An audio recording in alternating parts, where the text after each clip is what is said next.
तो एपिसोड की शुरुआत में हम देखते हैं जब डॉक्टर क्विन ने जूनियर से अपने डैड या बटलर का नंबर मांगा था। जूनियर अपने डैड का नंबर तो डॉक्टर क्विन को दे देता है, लेकिन उसे देने के बाद वो काफ़ी उदास हो जाता है एंड वो डॉक्टर क्विन के सामने से उठ जाता है एंड दौड़कर एक कोने में जाकर बैठ जाता है। तो दूसरी ओर हम देखते हैं डॉक्टर क्विन उसके डैड को फ़ोन करते हैं। अब जैसे ही डॉक्टर क्विन जूनियर की तरफ देखते हैं तो उन्हें पता चलता है कि जूनियर काफ़ी ज़्यादा उदास है एंड वो एक कोने में जाकर बैठा हुआ है। सीन चेंज होता है एंड हम देखते हैं प्रेजेंट में। डॉक्टर क्वीन सोच रही होती है कि अब जिस हालत में डॉक्टर क्वीन ने जूनियर को देखा था तो उसे देखकर उन्हें जूनियर को गले लगाने का मन कर रहा था, लेकिन वो उस समय उसे गले नहीं लगा पाए। वो अपने आप से कहते हैं कि उसके आखिर में उन्होंने कुछ नहीं किया। वो चाहते तो वो उसे गले लगा सकते थे, लेकिन उन्होंने ऐसा कुछ नहीं किया। वो चाहते हैं कि जूनियर उनकी लाइफ में रेगुलरली ना आए क्योंकि उनके पास इतनी ज़्यादा सिंपैथी और पेशेंस नहीं है। कहते हैं डॉक्टर क्वीन भी उदास होते हैं एंड उन्होंने जो किया उससे थोड़े नाराज़ भी होते हैं। अब तभी उन्हें उनके फ़ोन में एक नोटिफिकेशन आता है। अब वो अपने फ़ोन को उठाते हैं एंड देखते हैं गूज यंग नाम के एक बंदे का फ्रेंड रिक्वेस्ट आता है। अब वो उस नाम को देखकर कहते हैं कि ये मुझे अब ऐड क्यों कर रहा है। क्या वो अपने ओल्ड क्लासमेट्स को स्टडीज़ ख़त्म करने के बाद मिलना चाहता है या फिर वो उसमें इंटरेस्टेड है कि वो कितनी ज़्यादा मेजरेबल है इसलिए। अब हम देखते हैं गाड़ी के अंदर का सीन जहाँ पर हे क्वान एंड जूनियर बैठे होते हैं। अब तभी हे क्वान जूनियर को देखते हैं जो काफ़ी ज़्यादा उदास होते हैं एंड रो रहे होते हैं। दूसरी तरफ हे क्वान भी काफ़ी ज़्यादा गुस्से में होते हैं। अब हम देखते हैं हे क्वान गाड़ी को रोकते हैं एंड जूनियर गाड़ी से उतरता है एंड सीधा अपने घर के अंदर चला जाता है। तभी उनके बटलर ये देखते हैं एंड ये देखकर वो काफ़ी उदास होते हैं। तभी वो बटलर हे क्वान से कहते हैं यंग मास्टर, लिटिल मास्टर जो हैं। अब ये सुनकर हे क्वान उसको कहते हैं कि जो आज हुआ वो इसके बाद नहीं होना चाहिए। ये सुनकर उनका बटलर कहता है कि लेकिन जूनियर को डॉक्टर क्वीन काफ़ी ज़्यादा पसंद आ गए हैं। ये सुनकर हे क्वान कहता है इसका मतलब ये नहीं होता कि वो किसी की भी लाइफ में जाके उसे डिस्टर्ब करे। ये सुनकर उनका बटलर कहता है यंग मास्टर, जो मैं कहने वाला हूँ शायद वो आपको पसंद ना आए, लेकिन सच तो ये है कि आपके बाद डॉक्टर क्वीन एक वही पर्सन है जिसके बाद लिटिल मास्टर जाना चाहते हैं, उनके साथ और ज़्यादा समय बिताना चाहते हैं। तो इस इंसिडेंट के बाद मुझे लगता है कि जो कुछ भी हुआ वो सब अच्छा ही हुआ। अब ये सुनकर हे क्वान थोड़े से नाराज़ होते हैं एंड वो आगे चलकर बटलर को कहते हैं कि अगर तुम्हें ऐसा लगता है तो तुम्हें मेन हाउस में वापस जाकर थोड़ा आराम करना चाहिए। तब तक के लिए मैं किसी को अरेंज कर लूँगा लिटिल मास्टर के लिए।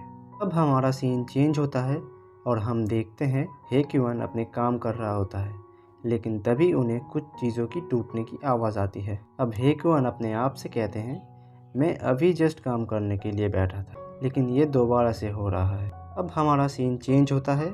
हम देखते हैं हे क्वान एक दरवाजे को खोलते हैं एंड देखते हैं कि लिटिल मास्टर जो हैं वो तोड़ फोड़ कर रहे हैं एंड चीज़ों को तोड़ने के कारण उनके पैर से खून निकल रहा होता है। दूसरी तरफ उनके बटलर एंड मेड ये देखकर वो काफ़ी ज़्यादा घबराए हुए हैं। हे क्वान वहाँ पर आते हैं एंड लिटिल मास्टर की हालत को देखकर उन्हें कहते हैं हे वीफी, ये तुम क्या कर रहे हो? अगर तुम्हें ऐसा किया तो इस चीज़ से तुम्हें कोई फ़ायदा नहीं होगा। अब हमें पता चलता है कि लिटिल मास्टर का नाम वीफी होता है। अब हम देखते हैं वीफी अपने डैड की तरफ देखता है एंड उन्हें देखने के बावजूद भी चीज़ों को तोड़ना नहीं रोकता। चीज़ों को तोड़कर वो अपने गुस्से को अपने डैड को दिखाता है। उसके डैड उससे देखने लगते हैं एंड कहते हैं कि मुझे बताओ कि तुम्हें क्या चाहिए। अब हम देखते हैं वीफी अपने टैबलेट को बाहर निकालता है एंड उसमें लिखता है कि उसे मैं नहीं चाहिए। यहाँ पर वीफी डॉक्टर क्वीन की बात कर रहा होता है। अब क्योंकि डॉक्टर क्वीन के बारे में वीफी को भी पता होता है कि वो उसे इतना ज़्यादा प्यार नहीं करती कि जितना वो डॉक्टर क्वीन को करती है। हम देखते हैं ये देखकर हे क्वान उसे कहते हैं कि वो पागल नहीं है, वो तुम जैसे अनोइंग बच्चे को पसंद क्यों करेगी भला। वैसे भी अगर तुम मेरे बच्चे नहीं होते तो मैं भी तुम्हें नहीं चाहता।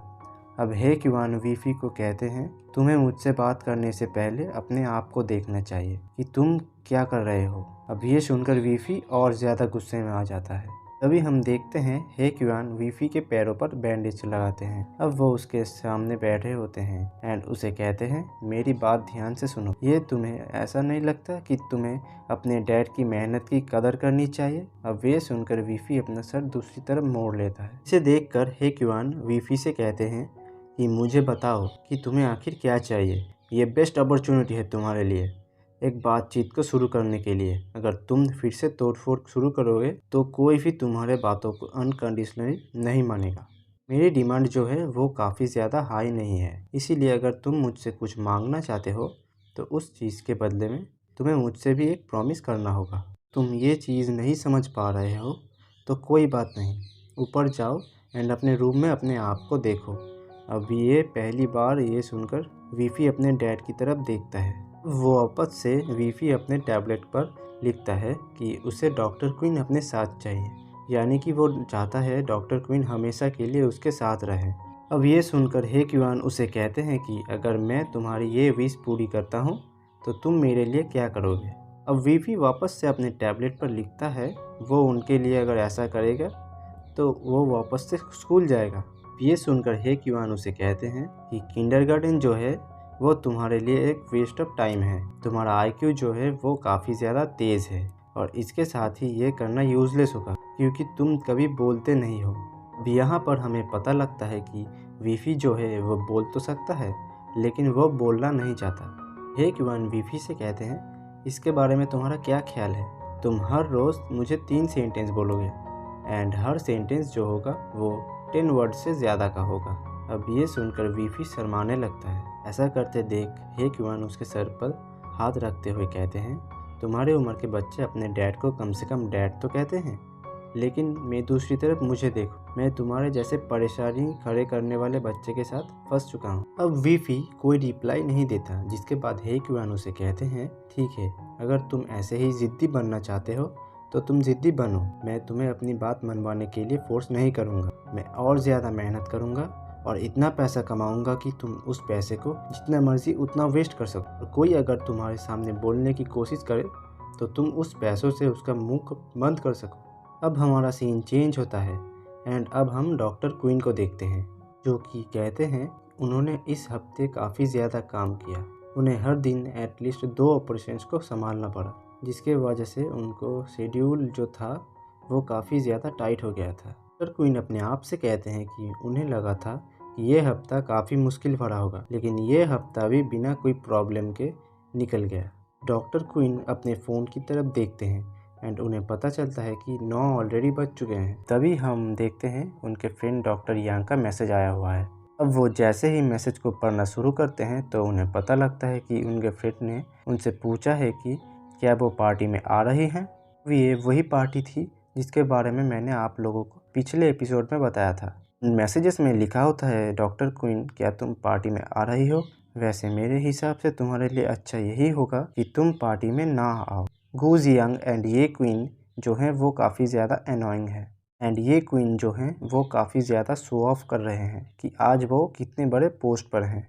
दूसरी तरफ गू जियांग जो है वो काफ़ी ज़्यादा एम्बेरस्ड है शो ऑफ करने के लिए, लेकिन दूसरी तरफ ये क्वीन मुझसे तुम्हारे बारे में जानने की पूरी कोशिश कर रही है, लेकिन मैं उसे इग्नोर करूँगी। मुझे नहीं पता हमारे दूसरे क्लासमेट्स हमारे बारे में क्या कहने वाले हैं। मैंने सुना है ये दोनों क्वीन सिटी की फर्स्ट हॉस्पिटल में काम कर रही हैं as a assistant chief physician.